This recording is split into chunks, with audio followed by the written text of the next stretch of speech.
Hello everyone. So today we are going to discuss the liquid solution chapter of class 12, myself Suman Singh.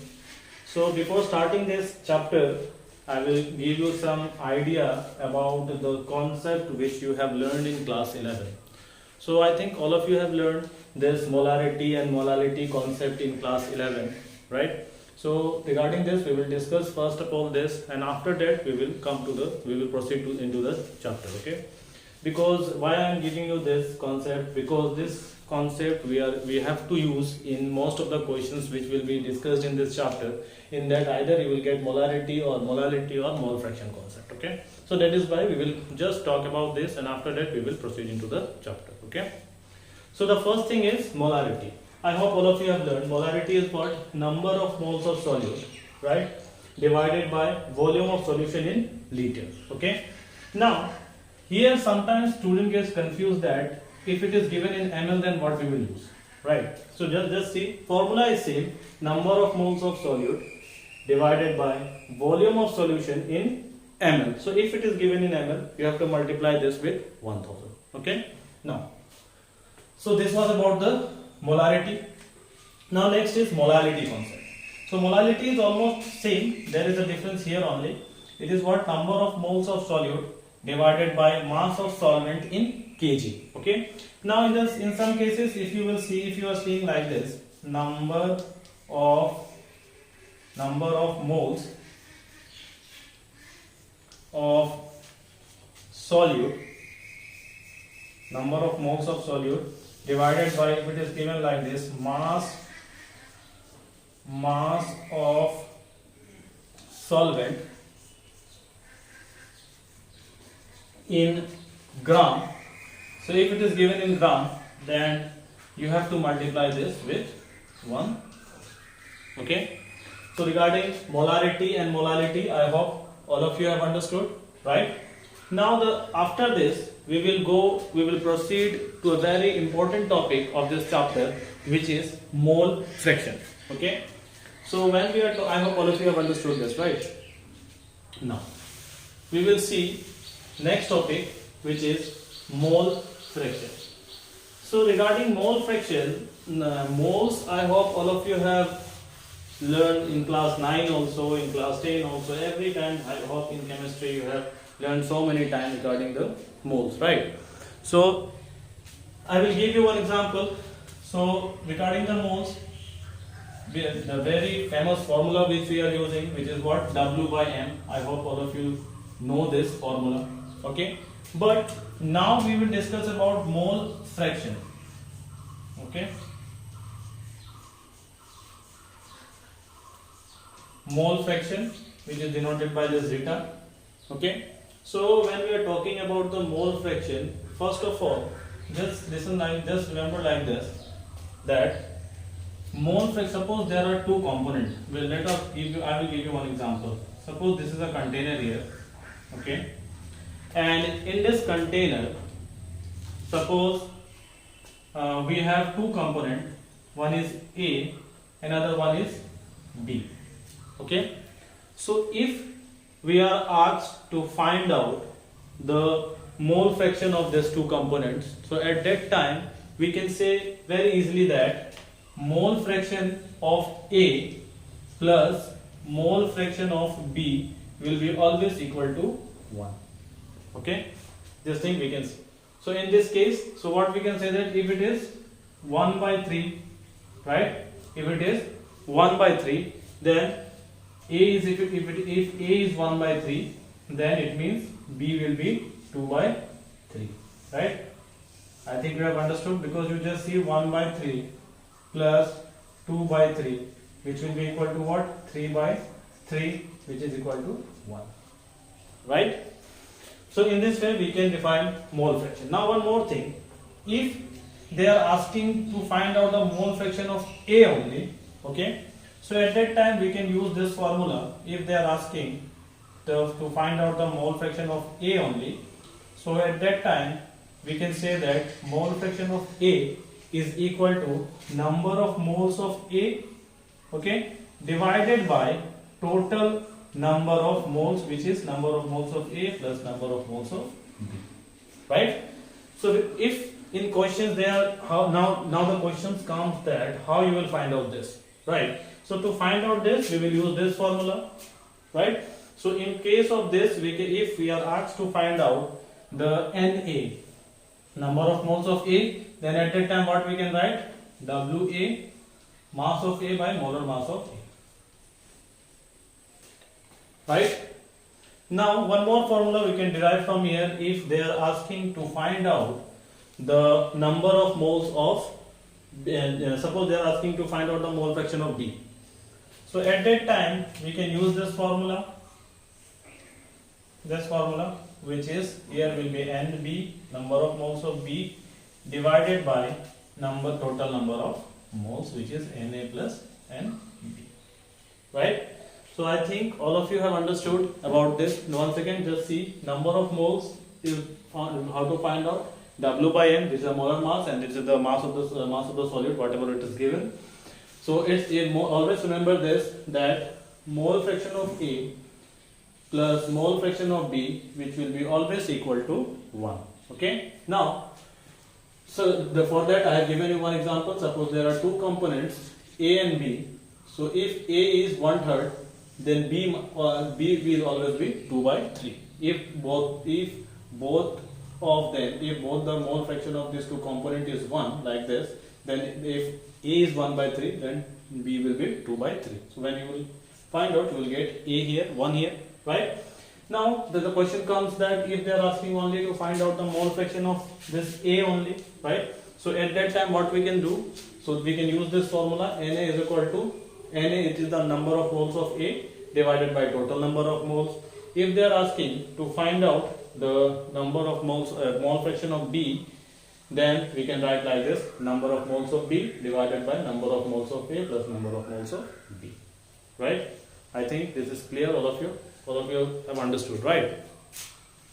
Now this was the three concepts which is molarity, molality and mole fraction. These three concepts you have to keep in mind to do this chapter, because in this chapter you will get so many times you will face that this topic is will come in your solving the questions, or if you are doing any other thing, at that time you will get this three concepts.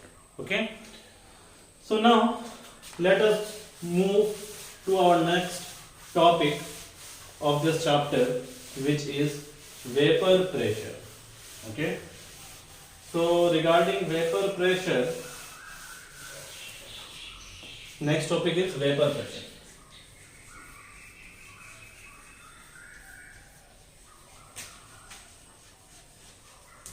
Vapor pressure. Okay, so regarding this vapor pressure, I will give you an example how to understand this vapor pressure.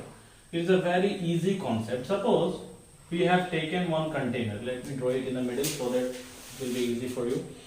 So suppose we have taken one container, okay, and in this container what we have did, we have taken a component A.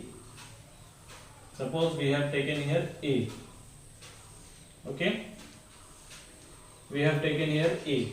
A may be anything, okay, but we have to keep in mind that the nature of this A, okay, the nature of this A should be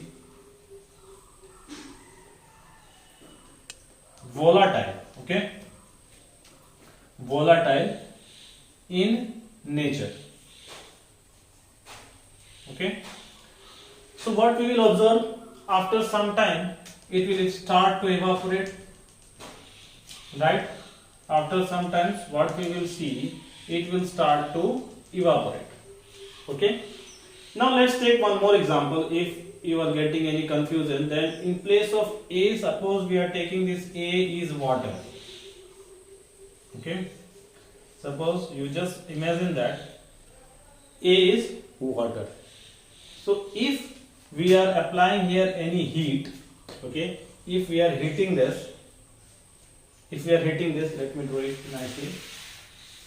Suppose that we have did, we have assumed that this A is water. Okay, A is water. So now what we have started to do is that we have started to heat this. Okay, we have started to heat. So at that time what will happen when we are heating this? Vapor will start to form like this, right? Vapor will form. But one thing you can notice that the vapor which is forming here, suppose this is up to this, the water is there, up to this, water is there, up to this is the layer of the water. Okay, so you will notice that the vapor is forming here. Okay, but whatever the vapor which is forming here, it is just going into the surrounding, right? So if this vapor is going into the surrounding, then the concept of this vapor pressure will not arise here. Okay, so what we will do, we will try to we will try to stop this vapor in this container only. So what we will do, we will close this container. Okay, we will close this container. So when we will close this container, now what you will observe that the vapor which is forming here, it is not going out from this container, right? The vapor which is forming here, it is not going out from the container. This is a vapor, okay? It is not going out from the container. So at this time, what will happen here? Okay, just one more thing. So this A was in a liquid form, right? This A was liquid, right? Or let me write here. Okay, this A is liquid. Okay. Now this A, which is a liquid, it is converting into a vapor, right? This A, which is a liquid, it is converting into a vapor. So since it is converting into a vapor, means evaporation is taking place, right?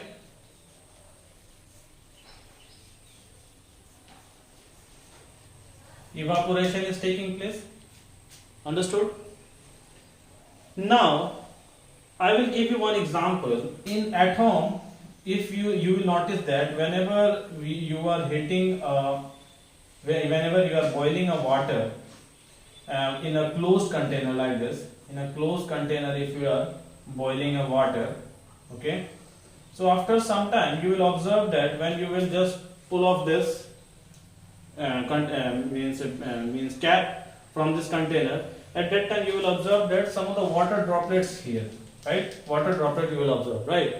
It means what is happening here, evaporation as well as the condensation is also taking place here. Means whatever the vapor which is forming here, it is again converting into a liquid, right? Means condensation is taking place here, side by side, right? Means here evaporation as well as condensation is taking place, right? So a time will come, what will happen? A time will come when this evaporation and this condensation will stop. Okay? A time will come when this evaporation and this condensation will stop. It means what? No more liquid is converting into vapor, right? And no more vapor is converting into liquid. Okay, understood up to this? So at that case, what we can say that since it was in liquid phase, right, and this is in the vapor phase, so at that phase, what we can say that a liquid and vapor, liquid and vapor is in equilibrium. Okay, is in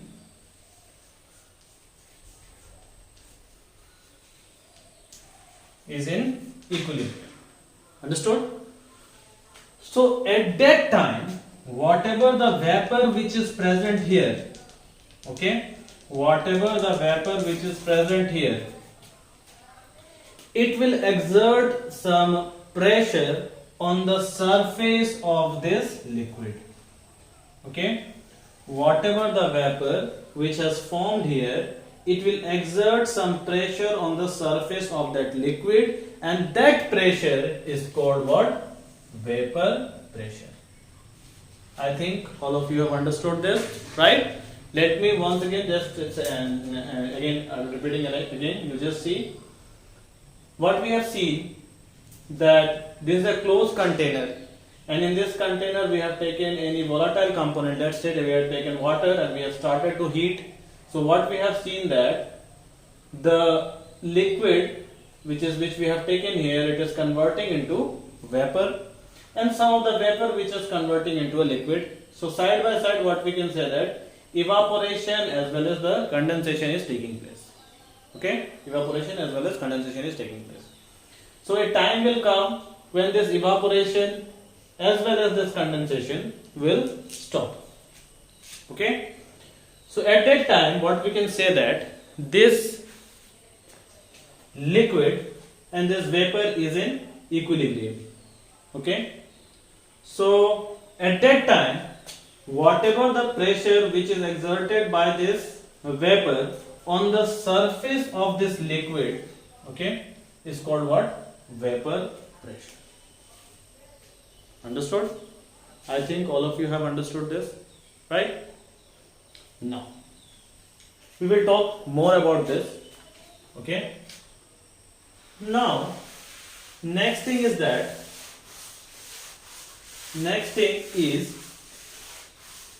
solute. Okay, we will talk about something about the solute.